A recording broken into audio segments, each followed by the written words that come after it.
Okay, so welcome back everyone to part 2 of today's lecture on media and power. In this section, we're going to think about the political economy of media power.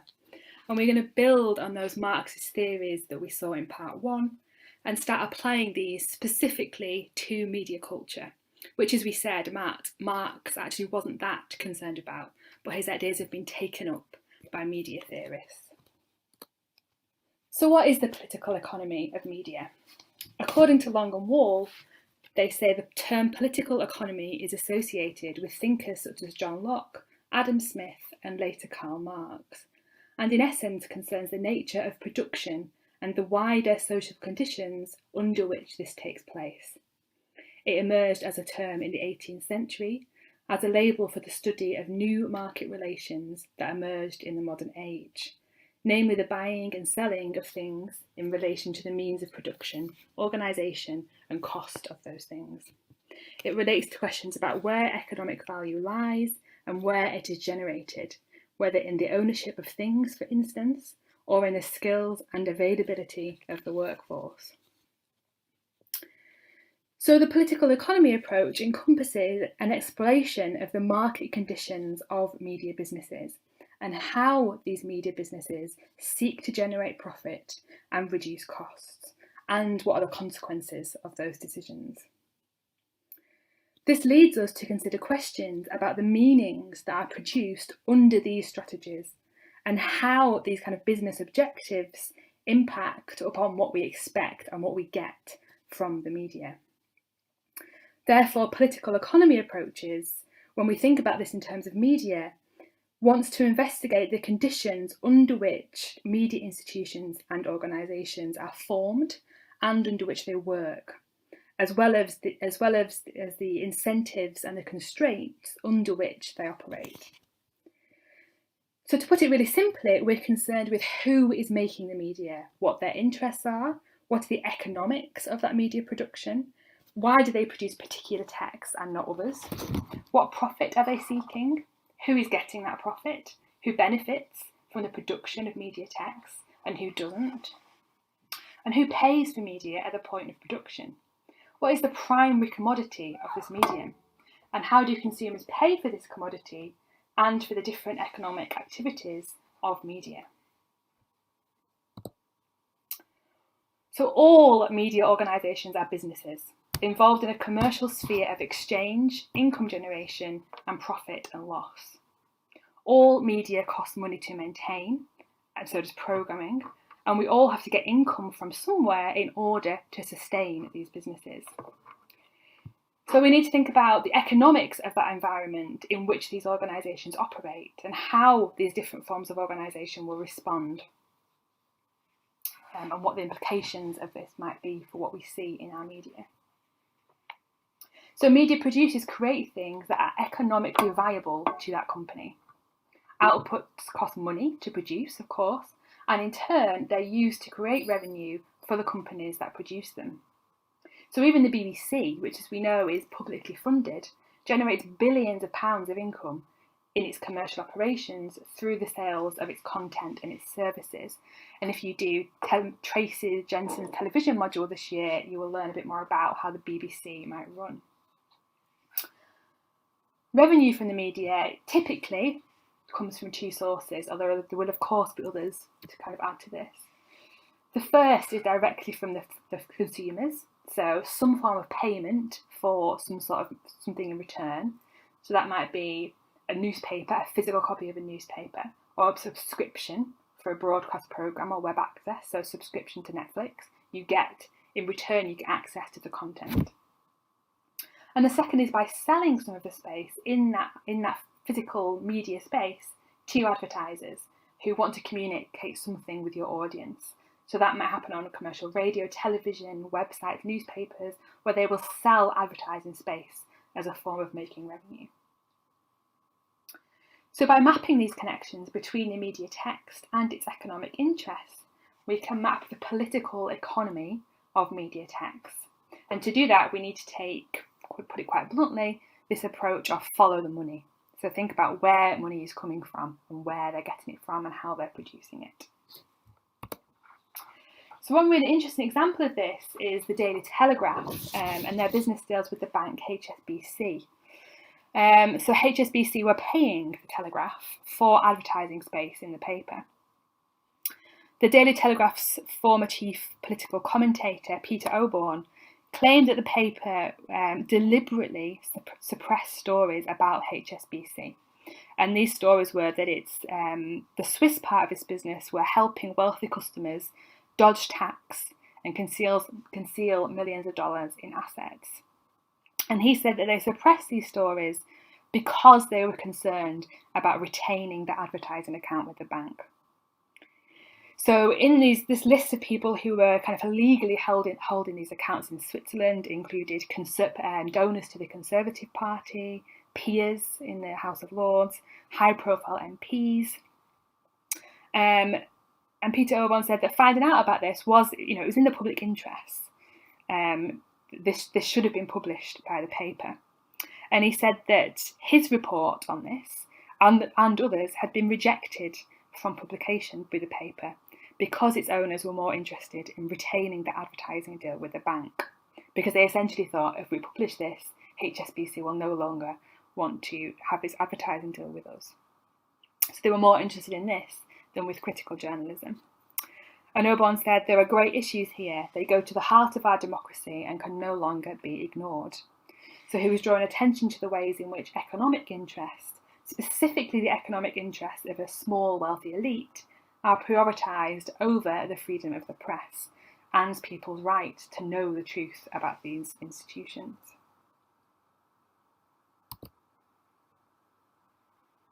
So we can also think about how media texts reach us and who brought them here. When we consume media products, we're not always fully aware of the companies and organisations that made them. We're often more interested in the details of the story, so the storyline of the show or the film, etc.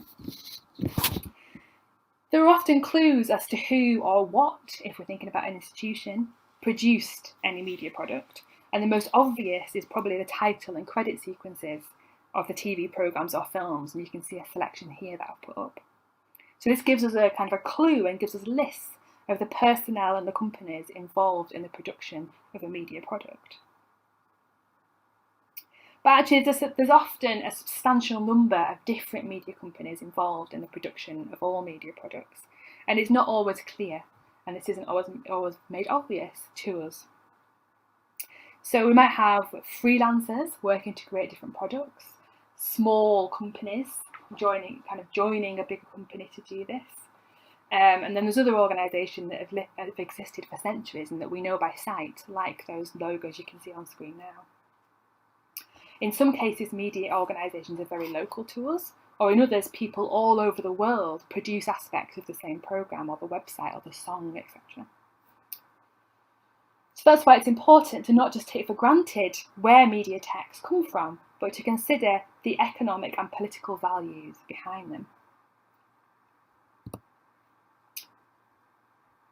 One thing we might want to think about here is when media ownership is very narrow and controlled by a small number of individuals or companies. So this is part of a report that you can see on the screen called Who Owns the Media, which was written by the Media Reform Coalition. And this was set up in 2011 to kind of write responses to debate over media regulation, ownership and democracy. So they were trying to respond to these issues as they were arising. And this report, if you're interested, is in your reading list for this week, so you can look at it in more detail. So as you can see here, this is just one part of the report. They found that just two companies, so Rupert Murdoch's News Corp, which we'll talk about in a moment, and Lord Rothermere's Daily Mail Group, control nearly 60% of the UK national newspaper circulation. And if you include the online and mobile readers, just 5 companies account for 80% of this consumption, online and offline.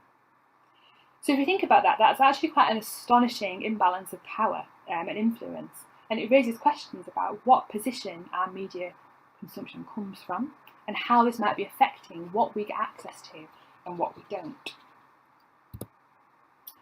And this quote from the report makes it really clear. So they say, "We believe that concentration within UK and information market, within news and information markets in particular, has reached endemic levels in the UK, and we urgently need effective remedies. This kind of concentration creates conditions in which wealthy individuals and organisations can amass huge political and economic power and distort the media landscape to suit their interests and personal views. Urgent reform is needed in order both to address high levels of concentration in particular media markets and to protect against further concentration in others. So if we go back to Marx's notions of the owner of the means of production and the ruling classes, what does this tell us about who owns those means of production? If particular individuals and companies own so much of what we consume, how does that influence what ideologies we are seeing reproduced? And in whose interests is hegemony being formed? So there are rules, there are laws around media ownership, and there are regulations around how much of the media various people can own, and that is different around the world. So each country has their own rules. And this is a really brief summary of the UK's rules, and this is from Ofcom, which is the government-approved regulation authority for broadcasting in the UK. So as you can see, this limits the amount of media platforms one company or individual can own in order to ensure what is called media plurality, which means ensuring there is a plurality of voices, opinions and analysis in the media. And there needs to be a coexistence of different and diverse media types available for people to access. So don't worry too much about kind of the exact figures and the rules here. You don't need to know these, and there's a lot to remember. But the main point here is that the Media Reform Coalition that we saw earlier claimed that these rules are not enough because they are not clear enough on the media ownership thresholds, nor of the rules over who approves these. So who should these be referred to if someone wants to apply for more? I want to take one particular case study to think about these issues, and we're going to use Rupert Murdoch, who you watched a documentary about for this week's session. So Murdoch was born in Australia, and he's the chairman and CEO of News Corp, which owns hundreds of media outlets such as The Sun, The Times, The Australian, The Wall Street Journal, The New York Post, book publisher HarperCollins, Fox News, and he also owns Sky, or part of Sky, as we'll talk about in a moment, and 21st Century Fox until more recently. And that is just a small number of examples of what he owns. These are just the main ones that we might recognise. And he started with one paper, Adelaide News in Australia. His family owned it and he received it upon his father's death. It was an inheritance. You might want to question the politics of that as well, actually. And he turned it into a regional success in Australia and then expanded and expanded and expanded and has ended up with this global empire around the world. And you can see here how significantly this has actually expanded. So how much of the world's media he owns or has a very significant stake in. And he has, you can see, he has significant media institutions on almost every continent around the world. So what you'll see in this documentary when you watch it is an interwoven tale of Rupert Murdoch and key political figures around the world. So it starts with Murdoch's close political allegiance with Margaret Thatcher. So this is episode 1. You were told to watch episode 3, but if you're interested, do watch the whole series. It's a really great series. And it showed how the Sun were backing the Tories in the 1979 election and maintained support throughout the 1980s. And in return, Thatcher was assisting Murdoch in acquiring the Times and the Sunday Times newspapers. She assisted him in kind of getting round previous regulation, which had sought to limit this concentration of media ownership. It also explores Murdoch's role in helping Tony Blair become Prime Minister in 1997, and how Blair had controversially travelled to a News International conference, or a work conference for Murdoch's businesses, in the 90s in order to kind of get Murdoch's backing, in order to kind of be friends, I suppose. And he became the godparent of Murdoch's daughter in the end. So you can see kind of this close relationship forming between the two. In the second episode, it tracks Murdoch's relationship with David Cameron and how Cameron hired Andy Coulson as his director of communications at Number 10. And Andy Coulson was a former editor of the News of the World, which is a paper that Murdoch owned. And when Coulson was in charge is when the phone hacking scandal happened.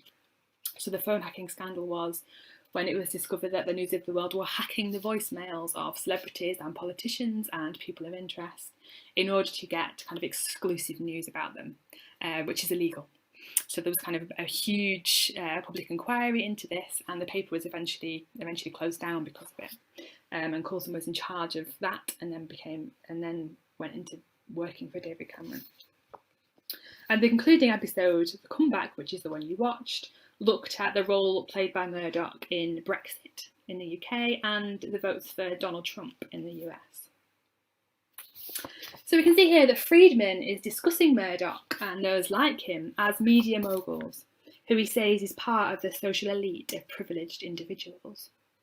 And you can see here that he writes, media moguls are intimately connected to other powerful actors in networks that were famously described by the US sociologist C. Wright Mills as a power elite.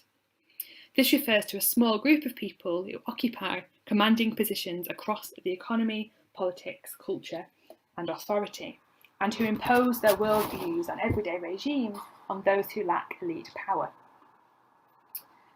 So it's important to connect these individuals to others within their social circles and think about what it means when members of the elite are upholding each other's power in a way that further emboldens a privileged class and networks through which media power might be extended. And we can think about these debates in terms, and these debates about media plurality that we saw earlier, in News Corp's attempted plan to take over BSkyB. So BSkyB is British Sky Broadcasting, and we know it in the UK as Sky. It's just Sky. So this was 2010 and 2011. So at this time in 2010, News Corp owned 39% of BSkyB, and they were trying to buy the remaining 61%. So to do this, they put in a proposal to the government and the regulatory bodies, kind of saying, this is why we want to buy it, this is how much we intend to pay, etc., etc. An alliance of media companies opposed to this merger, including BT, Channel 4, The Guardian, The Daily Mirror, The Daily Mail, The Daily Telegraph, was a huge list of these publications that wrote to Business Secretary Vince Cable, saying the deal could have serious and far-reaching consequences for media plurality, because it would mean News Corp, which already owns significant portions of the UK media, remember that map of the global empire that they owned. By buying the remaining 61%, they would then own more than what is deemed right in order to ensure we're getting this diverse representation across the news industry, and it would allow this diverse selection of voices to be heard. So the deal was originally approved and then not approved after some controversy from regulatory bodies, and it was referred to the regulator Ofcom, who we saw earlier, who were always very critical of the deal from the start. And eventually News Corp were forced to pull out because of the phone hacking scandal. So because the phone hacking scandal was such a huge deal in the UK and around the world, and they no longer had the public support in order to do this merger, so they were forced to pull out. And if you're interested in the phone hacking scandal, I've put a reading in the reading list for this week that you can read, a really accessible, really great reading about what happened. But what this example of BSkyB and News Corp shows is that these debates about media polarity are still ongoing and continue to be debated in order to ensure diverse voices. So I just want to kind of roll back here a minute and let's just remember, so it's not that we're saying the media has total control of what people think or that we believe everything they say. What's important is that media shapes the discourses we have access to. It creates hegemonic or common sense viewpoints that get reproduced and structure what we know about a particular subject.